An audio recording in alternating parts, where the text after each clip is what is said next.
Nikukaribisha tena mpenzi mtazamaji wetu unaendelea kutufuatilia na kuweza kutizama video zetu ambazo tunakuletea muda kwa muda na saa kwa saa katika mashariki mwa Jamhuri ya Kidemokrasia ya Kongo. Hapo unapoona mpenzi mtazamaji, hao ni wazalendo ambao wameweza kuteka maeneo ya Kaziba pamoja na vijiji vya Nyangezi pamoja na Nyantende.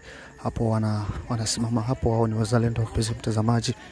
Kwa hiyo upate kujionea mwenyewe kwa yale ambayo yanakwenda kutokea. Kama ni mara yako ya kwanza kuweza kuangalia video zetu, naomba bonyeza alama subscribe, kisha utabonyeza alama kengele kwa ajili ya kupata video zetu nyingi zaidi. Hiyo ni Miraji TV inayokuletea taarifa za habari kabisa katika maeneo ya Jamhuri ya Kidemokrasia ya Kongo. Asante sana.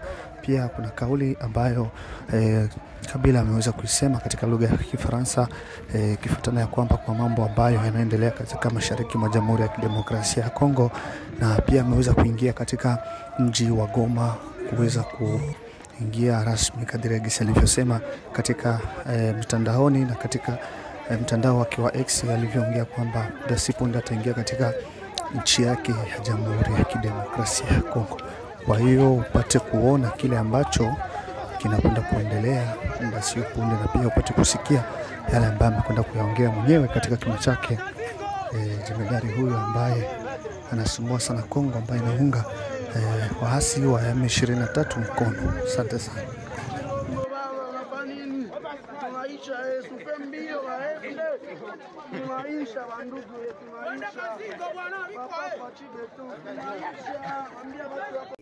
Bandugu yangu, ona ngisi washafa kansa hayo. Ndio kansa huyu. Mama we. Mwata mweka manyanja kipande njali jengana. Bana mhurumia bana mwachia. Hiyo una kansa hiyo. Hiyo ji. Njoka yetu hii. Kwa hiyo rafiki yangu amisi pale kulishaenda kote.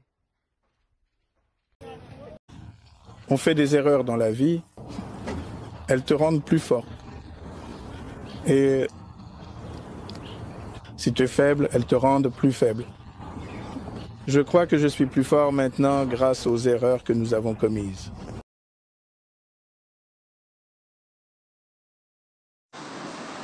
Ole wako wewe uliyeua watu. Ole wako wewe uliyomwaga damu za watu. Ole wako wewe unayeua watu wasiokuwa na hatia kwa kisingizio cha dini, kwa kisingizio cha ubaguzi, kwa kisingizio cha ukabila, kwa visingizio vyovyote unavyojua wewe, hata uwe jambazi. Ole wako, huna amani wala usalama siku ya kiyama kwa kutoa roho za